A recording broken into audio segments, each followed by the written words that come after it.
Good morning friends.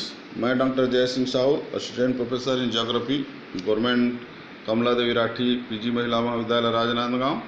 आज हम लोग नगर चर्चा करेंगे थ्योरी ऑफ अर्बन स्ट्रक्चर।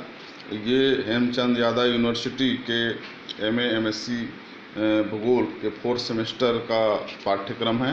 इसी प्रकार से ये पंडित रविशंकर शुक्ल विश्वविद्यालय के एमए एमएससी 4th सेमेस्टर के अंतर्गत अर्बन ज्योग्राफी में आपको थ्योरी ऑफ अर्बन स्ट्रक्चर का चैप्टर मिलेगा। तो पहले प्राचीन समय में नगर जो हुआ करता था वो आमतौर पर राजधानी हुआ करती थी या व्यावसायिक केंद्र हुआ रहता था, और नगर का इतना अधिक विस्तार नहीं हुआ होता था। लेकिन औद्योगिक क्रांति के बाद दिन प्रतिदिन नगरों का नगरीकरण की प्रक्रिया शुरू हुई और नगर है चारों ओर फैलने लगा। जैसे जैसे नगर बढ़ने लगा तो उनकी आंतरिक जो संरचना के बारे में भी परिवर्तन होने लगा। आमतौर पे हम नगर की आंतरिक संरचना की बात करते हैं तो आंतरिक संरचना से तात्पर्य होता है नगर की आवासीय संरचना, परिवहन जो संरचना और व्यावसायिक संरचना से तात्पर्य होता है। पहले के जो प्राचीन नगर होता था आमतौर पे राजधानी हुआ करती थी, राजनीतिक नगर कहलाता था या व्यावसायिक नगर कहलाता था। लेकिन आज का नगर जो हो उसका स्वरूप चेंज हो चुका है। किसी भी नगर का भावी विकास के पूर्वानुमान बहुत जरूरी होती है। आंतरिक संरचना बहुत आवश्यक होता है, क्योंकि इसी के आधार पर नगर का जो फ्यूचर का जो प्लान बनाने के लिए उपयोगी होता है। आमतौर पे नगर का जो 1920 के पश्चात नगरों की आंतरिक संरचना को समझने के लिए विभिन्न विद्वानों ने प्रयास किया। इसमें उन्होंने कुछ सामान्य सिद्धांतों का प्रतिपादन किया और कुछ लोगों ने विभिन्न प्रकार के मॉडल भी प्रस्तुत किया कि नगर का आंतरिक संरचना जो आवासीय, व्यावसायिक या परिवहन किस प्रकार से इसकी संरचना आंतरिक संरचना है। जो प्रथम नगरीय संरचना का जो प्रतिपादन जो हुआ उसका एक करने वाला एक अमेरिकी समाजशास्त्री बर्गेस था, जिन्होंने 1923 में अपने इस नगर के आंतरिक संरचना का सिद्धांत, केंद्रीय वाला सिद्धांत का प्रतिपादन किया। उनका यह सिद्धांत मूल रूप से वान-थ्यूनन के कृषि अवस्थिति सिद्धांत पर आधारित है। उनका क्योंकि अध्ययन क्षेत्र अमेरिका का प्रसिद्ध नगर शिकागो था और इसलिए उनके जो सामान्य जो सिद्धांत है वो शिकागो नगर के व्यावसायिक संरचना पर आधारित है। उनका ये कहना था कि किसी भी नगर का विकास होता है चारों ओर, जो बाहर की ओर जो विकास होता है वो अरी रूप में या वृत्ताकार रूप में या सकेंद्रीय रूप में होता है, और एक सभी अलग अलग जो व्यावसायिक संरचना वाले या आवासीय संरचना वाले लोगों का जो पेटी है उसका विकास सकेंद्रीय रूप में होता है। यद्यपि इनके जो सकेंद्रीय जो सिद्धांत होता है, सकेंद्रीय जो प्रवृत्ति होती है उसको धरातली स्वरूप जैसे नदी, झील, पहाड़ और हिमनद, खाइयाँ ये उसको बिगाड़ देते हैं या परिवर्तित कर देता है। इसी प्रकार से रेल मार्ग, मोटर मार्ग भी उसको अलग अलग खंडों में बांट देता है। तो इस तरह से जो बर्गेस ने नगर को जो विकास होता है और उसकी व्यावसायिक संरचना किस प्रकार से होता है या आंतरिक संरचना किस प्रकार होता है उसको बांटने के लिए उन्होंने उसको 5 भागों में डिवाइड किया। पहला क्षेत्र उन्होंने केंद्रीय व्यापारिक क्षेत्र माना, जिसको हम CBD कह सकते हैं, CBD कहेंगे। दूसरा होता है संक्रमण क्षेत्र, जोन कहलाता है, जिसमें एक तीसरा होता है स्वतंत्र कर्मियों का आवासीय क्षेत्र। तो ये दोनों का संक्रमण क्षेत्र दूसरा क्षेत्र होता है। मतलब ये CBD और जो आवासीय क्षेत्र के मध्य दोनों प्रकार की दशाएं होती हैं, इसलिए संक्रमण क्षेत्र कहलाता है। चौथा होता है वो बेहतर आवासीय क्षेत्र, ये मूल रूप से आवासीय क्षेत्र ही होता है। अब पांचवा उन्होंने माना अभिज्ञता क्षेत्र। तो इस प्रकार से उन्होंने नगर को 5 भागों में डिवाइड किया, 5 पेटियों में डिवाइड किया। विस्तृत रूप से देखेंगे तो पहला ये उन्होंने चित्र में समझाने की कोशिश किया कि किस प्रकार से नगर का ये जो भाग है, जो ये पहला वाला भाग है CBD कहलाएगा, दूसरा होता है, तीसरा सीधा चले जाएंगे स्वतंत्र कर्मियों का क्षेत्र कहलाएगा ये वाला भाग, और चौथा बेहतर आवासीय क्षेत्र कहलाएगा, और पांचवा जो होता है अभियंता क्षेत्र। बीच में जो दूसरे चीज़ को समझना है, दूसरा पेटी को, वो केंद्र CBD और जो स्वतंत्र कर्मियों का आवासीय क्षेत्र के मध्य का जोन है, ये इसका क्षेत्र है, दोनों के बीच में होता है। ये इस प्रकार से उन्होंने चित्र के माध्यम से समझाने की कोशिश की किस प्रकार से नगर का सकेंद्रीय विस्तार चारों ओर नगर से, केंद्र से बाहर की ओर होता है। अब हम यहाँ पर केंद्रीय व्यापारिक क्षेत्र, पहला उसका जो पेटी था उसके संदर्भ में चर्चा करते हैं। उसने ये प्रथम पेटी या भीतरी पेटी जो नगर के केंद्र में प्रथम पेटी होता है उसको CBD या आंतरिक केंद्रीय व्यापारिक क्षेत्र का नाम दिया। वह जो होता है, जो CBD होता है, वह जगह होता है जहाँ पर बहुत सारे ऊंची ऊंची इमारतें होती हैं, दुकान होता है, थिएटर होता है, होटल, दफ्तर और बहुत सारे प्रतिष्ठित व्यापारिक प्रतिष्ठान होता है। बर्गेस की मान्यता है कि CBD व्यापारिक, सामाजिक और नागरिक जीवन और यातायात का केंद्र होता है। बर्गेस ने इसको दो वर्गों में रखा। पहला था फुटकर व्यापार क्षेत्र के नाम से कहा। फुटकर व्यापार क्षेत्र इन्होंने इनके अनुसार CBD का हृदय क्षेत्र होता है। इसके अंतर्गत विभिन्न प्रकार के विभागीय स्टोर, दुकान, बैंक, क्लब, थिएटर, होटल आदि यहाँ पर स्थित होता है। दूसरा क्षेत्र होता है थोक व्यापार क्षेत्र, पहला थोक व्यापार क्षेत्र था। तो बर्गेस के अनुसार फुटकर व्यापार क्षेत्र के चारों ओर थोक व्यापार क्षेत्र स्थित होता है, और जहां बड़े बड़े स्टोर, मंडियां, थोक व्यापार से संबंधित भवन ये सब संपादित होता है। और ये पतन के चारों ओर, पतन के संदर्भ में या बंदरगाह हो तो बंदरगाह से संबंधित कार्य यहाँ संपादित होता है। वास्तविक रूप में देखें तो ये किसी भी दोनों क्षेत्र होता है, हल्के विनिर्माण, व्यापारिक और मनोरंजन सुविधा, ये सब चीज़ों से युक्त होता है। शिकागो में इसको सौवच्च के नाम से जाना जाता है। न्यूयॉर्क में इसकी रिहायशी या केंद्रोभूमि क्षेत्र कहते हैं। पिट्सबर्ग में इसको गोल्डन टेम्पल के नाम से जाना जाता है। मतलब अलग अलग जगह में, अलग अलग नगरों में इसको अलग अलग नामों से जाना जाता है। अब दूसरा पेटी देखते हैं तो संक्रमण पेटी। संक्रमण पेटी वास्तव में CBD और स्वतंत्र कर्मियों के आवासीय क्षेत्र के बीच का वह भाग होता है जो कि CBD के चारों ओर घिरा रहता है। इसके अंतर्गत रिहायशी क्षेत्र होता है जिसमें जगह जगह उद्योग व व्यापारिक प्रतिष्ठान होते हैं, जो आंतरिक पेटी से आकर यहाँ पर लोग बस जाते हैं। यह औद्योगिक तथा व्यापारिक क्षेत्र के मध्य क्षेत्र होता है जिसका अतिक्रमण दोनों क्षेत्र द्वारा किया जाता है, इसलिए इसको संक्रमण क्षेत्र कहा जाता है। यहाँ पर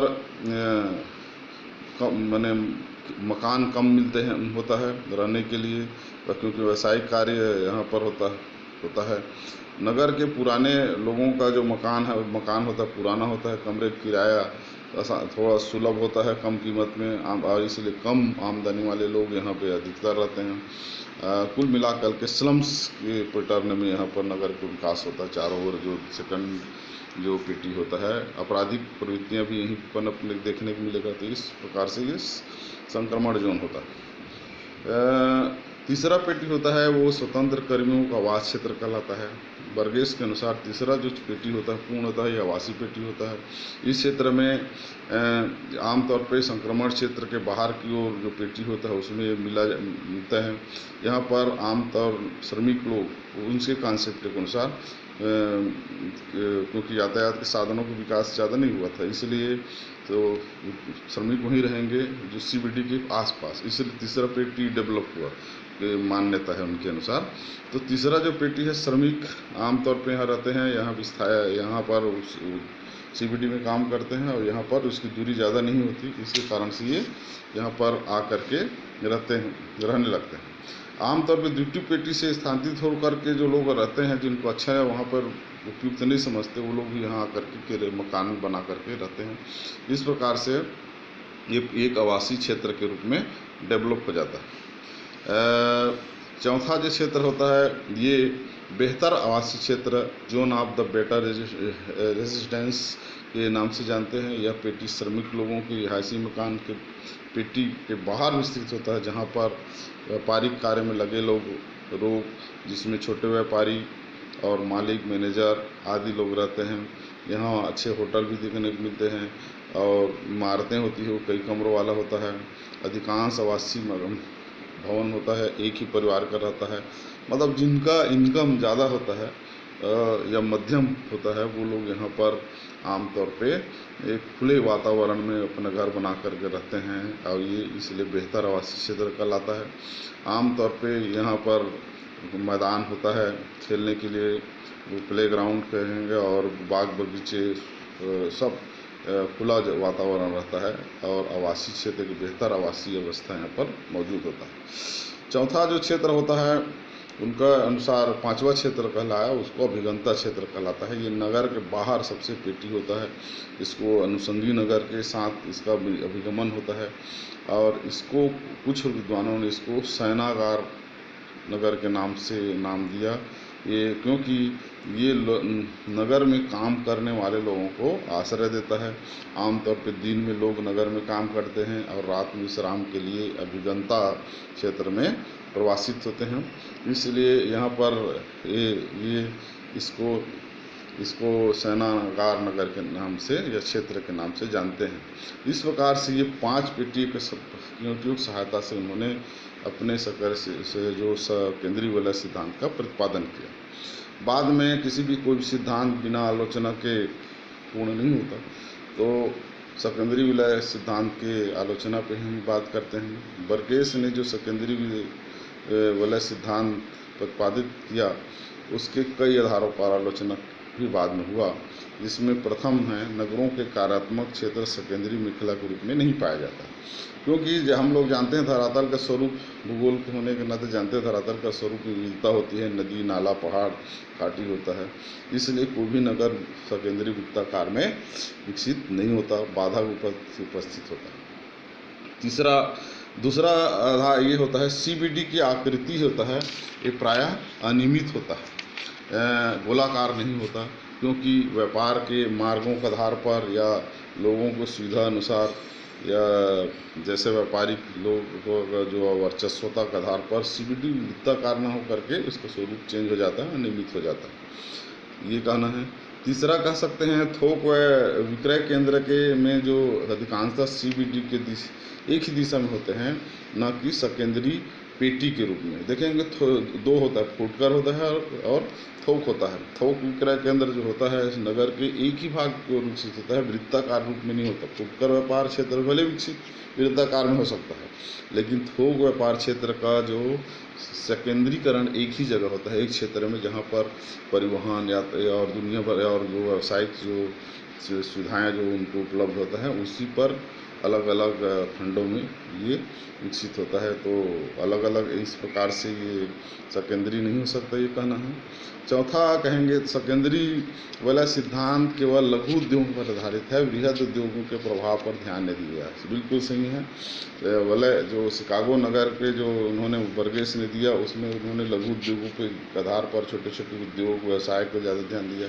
बृहद उद्योग जैसे लौह इस्पात उद्योग, सूती वस्त्र उद्योग या बहुत बहुत बड़े बड़े उद्योग होते हैं, उसका प्रभाव इतना अधिक होता है कि नगर की संरचना ही बदल जाती है, तो इस पर बर्गेस ने ध्यान नहीं दिया, ये कहना है।